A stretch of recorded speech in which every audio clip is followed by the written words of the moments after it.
Today we will talk about the issue of junk food and children.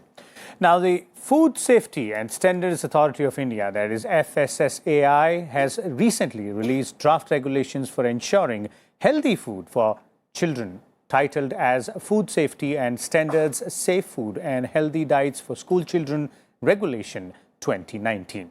One of the important regulations proposed in this draft is that foods which are high fat, salt or sugar cannot be sold to children in school canteens, mess premises, hostel kitchens or within 50 meters of the school campus. And junk food is considered as one of the leading causes of health problems. So how will these guidelines help in tackling the problem? For more on this, we're joined by a distinguished panel of guests in the studio. Let me first introduce the guests to you, beginning with Mr. S.K. Saxena. He's the principal of Kendriya Vidyalaya in R.K. Puram in Delhi. We also have with us Ms. Neeti Srivastava, member of Parent Association in Gautam Budh Nagar, that is in Delhi, NCR. And we also have with us Aditi Tandon, special correspondent from the Tribune, somebody who keeps a tab on issues like these. And we're also joined by Ms. Enoshi Sharma. She's the director of FSSAI. Let me begin with you, Ms. Sharma, because the guidelines have been framed by your organization. So let's begin with what exactly are the draft guidelines? What's the focus area out here? The focus area of the draft regulations are primarily that schools, we are hoping that schools would become eat-right schools. What an eat-right school really means is that the school will ensure that students are encouraged to have balanced, healthy and nutritious food, and they are also encouraged not to waste food. Secondly, they will ensure that the canteens, mess or the vendors who are operating tuck shops or kiosks in their school premises are registered under the FSS Act, which means under the Schedule 4 they are following hygienic and safe practices to prepare food or to store food, how to handle food. Also, the food business operators or people who are providing food cannot sell food which is high in salt, fat and sugar within the school premises or within 50 meters of the school. Okay. Once these guidelines are implemented, they're draft guidelines and there have been suggestions which have been asked on these guidelines as well. How do you intend to implement these guidelines within the schools? And do you agree with the fact that this particular set of rules will ensure that this kind of issue will be tackled with? Definitely, whenever any guidelines are issued, being government school, it is our responsibility to ensure that we should follow each and every guideline. But as far as this particular junk food problem is concerned, our canteens actually, in our system actually, we have a type of meal for each day. So this is the way how we can implement that. I mean, if we make a separate timetable for each day, for Monday we will issue the timetable, rather food menu, that on Monday we will provide such type of food and then on Tuesday we will provide such type too. Okay. So these are the ways by which we can, incorporate the habit of healthy food eating. Okay. One thing. Second, as the guidelines have been issued to regulate it, we have to monitor it. And in our system, in our school, particularly in my school, we have set up a committee which look after all these things, and we have ensured that within 50 or rather 100 meters, we are not allowing anybody to sell all these things. Okay, but how big is the problem with respect to the junk food specifically being available to the schools, to the children within the school premises, be it in the canteen or just outside the school? Problem is big because children prefer junk food. Parents also, because in government sector we have parents of all categories. So means the parents, few are not well educated, few are not aware, but there are few parents who know the problems. So we can, with the collaboration of parents, actually we can deal with it. But children like it, so we have to chart out a plan for that. Some awareness things are to be organized in the Vidyalaya, so that naturally they should avoid it. Okay. Neeti? from the parents' perspective, and as Mr. Saxena is also pointing out, it's not that the junk food is only available in schools, but it's available in the households as well. Yes. And what about the tiffins which the children carry? If they carry the junk food in their tiffins, then how do we deal with that? See, as Mr. Saxena rightly said, it has to be collaborative initiative along with the teachers and the parents, of course, because see, banning advertising area just beyond, say for 50 meters around the school will not solve the problem. It's a digital age. It's a digital age, and everybody is equipped with Apple iPad, which we and you may not be using. They have the access to. And since this is the time, the era where both the parents are working to meet up with their expenses and everything, so they are not around. So there are certain things which we can do, make the children available to read the if and buts and advantages and disadvantages of junk food. I think this generation which is coming up is more logical. If you explain them with the logics, I'm sure they will understand the reason why they are being softly being pushed towards the homemade recipes and all instead of and in fact I would also submit one point here. We had a different when we used to be child, we used to do horticulture our own self. So we used to grow lady fingers at home, tomatoes and everything at home. So we had that urge of having them. This era where they are only taught about vegetables on the smartphones, the smart boards. The smart boards and all. So I mean, they are not connected. So where we are lacking is the connection between the nature and the children. So we need to first get that connected and then start implementing. We can't just force and do something. You have to make them aware that what harm it is going to do with you. Of course, putting certain limits, if it is free access to children in the school canteens and all, of course it is going to, because we as parents are not there to guide them. But of course, it has to be a continuous and a consistent process to achieve what we want to achieve. Okay, Aditi, looking at the guidelines and what the guidelines say and what Mr. Saxena and Neeti is also pointing out, it looks like we will have to work around on both sides, the school as well as home, if we want to go ahead and tackle this issue. I agree with you. The debate is not new. We have been arguing about junk foods and their availability for several years now. But what is new is the concept of high sugar, high salt and high fat foods. Okay. This is considered to be a dangerous category, especially for children who are in a growing up age. These guidelines have come not just out of the blue or out of a vacuum. There have been attempts, as all the panelists have pointed out. FSSAI has been working on it for some time now. But this time what they are trying to do is they are trying to get stakeholder comments on this whole draft notification, and they propose to make rules out of this. So the Food Safety and Standards Authority of India rules have the force of the law. Why are they doing it? Because a very important government survey has been unveiled just about a month ago. It was conducted in conjunction with the UNICEF, and strange and dangerous things were found out about the health of India's children. Okay. It was found out that about 10% of all school kids, and it was a huge sample survey, about 10% of those school kids were found to be pre-diabetic, which means that as they grow up, they are already predisposed to a very dangerous disease of diabetes. And all risk factors for NCDs were found in these children. They had high triglycerides, they had high predisposition to hypertension. They had all the risk factors for chronic kidney disease. So when you actually have a body of objective findings to back up a policy, then the policy acquires a different kind of a weight. Let's also not forget that this particular government is stressing eat right movement a lot. We've heard the Prime Minister speak about it. Health Minister Harshvardhan, himself a medical professional, talks about eat right at every possible forum.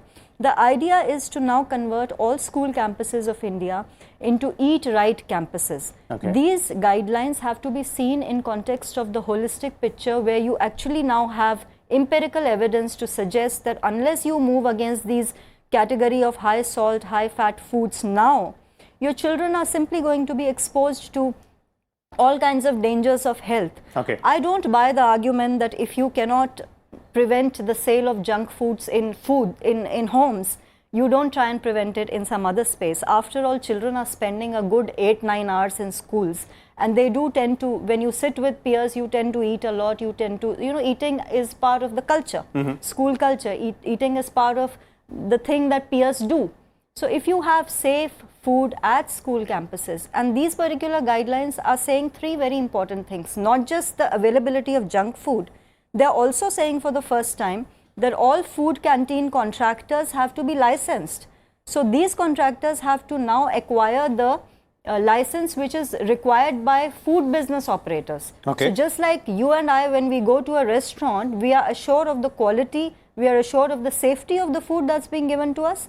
That was no longer the case in schools right now. But this particular guideline requires that also. Okay. Besides, there is a very important diet plan which the National Institute of Nutrition, Hyderabad, has prepared.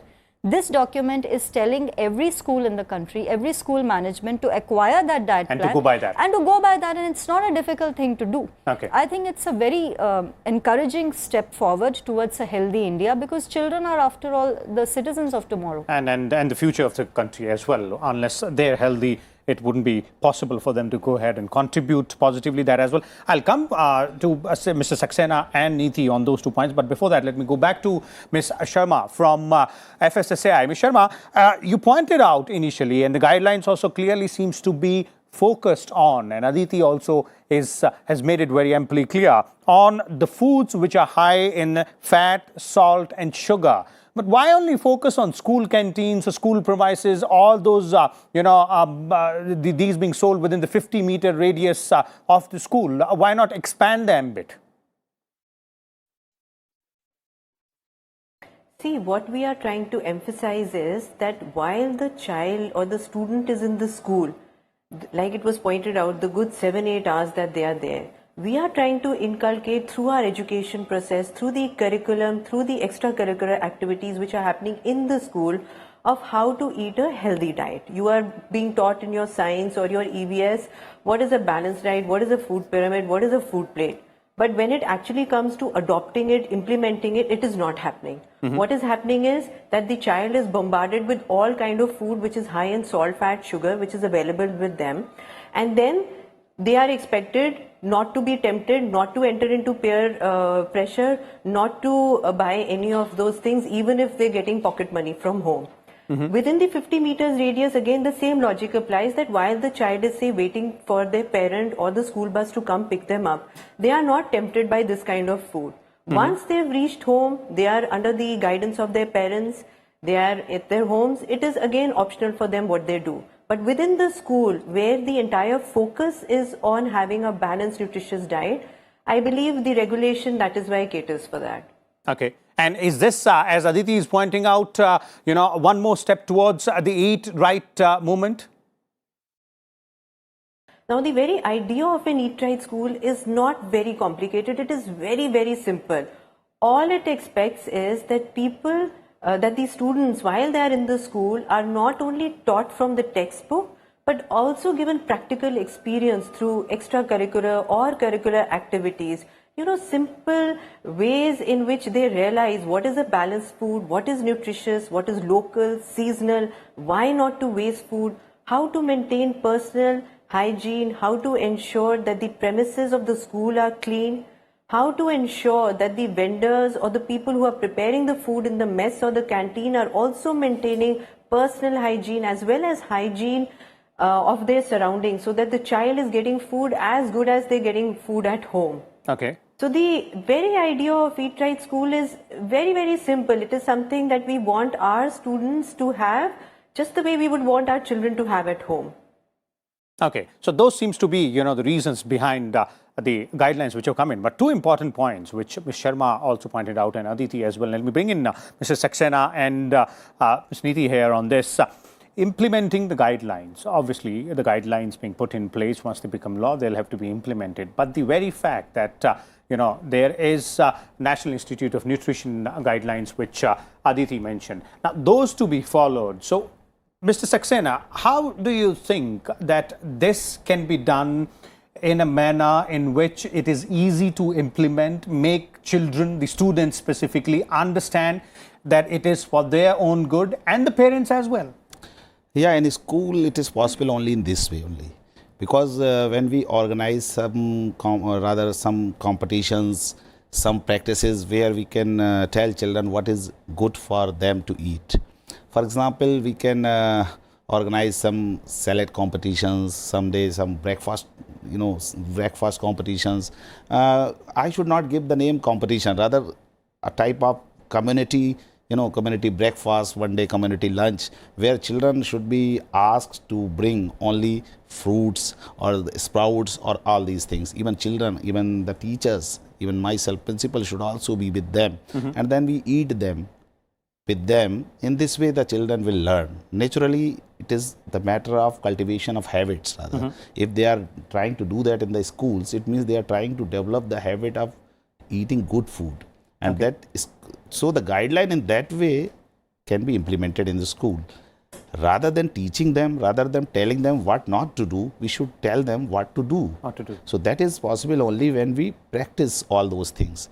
Now it is very easy, if especially in primary section, if we start these things. This is very easy because children in primary, they always follow their teachers and the school. What the school says, this is the hallmark for them. And then they follow it. So what and then it becomes a habit. It becomes a habit. So if you say, each day you say junk food is bad, the child automatically will say that junk food is bad. So it has to be repeated again and again. And at the same time, the teachers themselves have to practice with them. So in this way we can implement them. And one day, a workshop for mothers can also be organized in the school, because in government sector, all mothers, as I've already mentioned, that they are all not well educated, rather educated but not aware. So if we call them and if we tell them the benefits, rather than making it a rule, we should try to make it a practice in a school. A culture is to be developed. Okay. So one interesting aspect, Neeti, here is that these draft guidelines are for the food which is made available inside the school premises, the canteens, the kitchen, or the mess, or within the 50-meter radius. Now, although, as Ms. Sharma also pointed out, that within the confines of the house, it is optional for them. But all of us know that parents are equally responsible for the health of their children. So how difficult it might be to implement the same guidelines at home, because it has to be a very coordinated effort, as Mr. Saxena is also pointing out. The children will bring tiffins from their home. See, as I mentioned before, creating awareness is one big thing that you can guide your children to move towards that. And talking with them, giving some time with them, I would like to draw attention towards the the sale of cold drinks in the market before. And initially the sales were very high. Now why it has gone dip? Because children are aware now. You ask them, they will refuse. They would rather go towards juice, and they will rather take charge or something else which is healthy, because now they are aware. So there are reasons, there are ways that which will help us to inculcate these habits inside the children. More or less, I think as Mr. Saxena said, we all are agreeing to same point that of course school access should be limited for them to buy junk foods. And we can also implement certain guidelines like printing the side effects of junk food on the packaging of the junk food that they are buying, which is of course outside the schools and everywhere, wherever in the market, because there are multiple outlets in the market available and within the societies where the children are living. So we need to actually create awareness. It should be not somebody's responsibility. If FSSAI has given a guideline, of course it is in our benefit. So schools, parents, the society, everybody should join hands and do as much activity with the children, because they will understand how to take it further. And as rightly Mr. Saxena again mentioned, that primary children, that's the age when something is inculcated very strongly inside them, they will take it further. The early years of the school. Absolutely, absolutely. They should be more connected with the nature. I don't see it happening. I have been pointing it before that, you know, horticulture should be made the child's activity, not somebody, you know, some professional company who is sending people for whom it is a work. For them, it should be enjoyment. For them, it should be something, you know, connecting to the nature. Okay. So that's how things should be inculcated. Okay, learning with fun and also implementing that in the life and the entire process as well. Aditi, your views on ensuring that all stakeholders will have to make that coordinated effort and approach this particular issue with a coordinated teamwork sort of. I agree. You know, the biggest challenge for this very important guideline, which was actually required for a long time, will be implementation. We also know, if we don't go back too much in time, in 2003, India enacted a very important law against tobacco. That also was the same reasoning, if you remember, that tobacco companies are targeting children. So because these are habit forming things, anything that has all kinds of flavors, like junk food is full of flavors. You remember the Nestle controversy around Maggi, and Maggi had to be taken off the shelves. That was a rare case of very strict implementation of the law, and Nestle, a big MNC, had to actually buckle down under government pressure.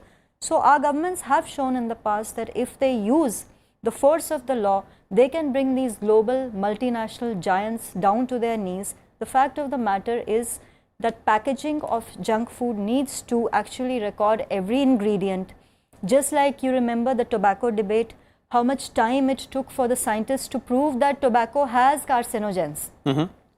And major lobbies of tobacco actually went after these scientists, and how these people were hounded out of their jobs. But ultimately, all the evidence came in and anti-tobacco laws were framed. There will come a time in our own lifetime, I'm sure, that there'll be laws actually to prohibit the sale of junk foods, because they are full of unhealthy stuff.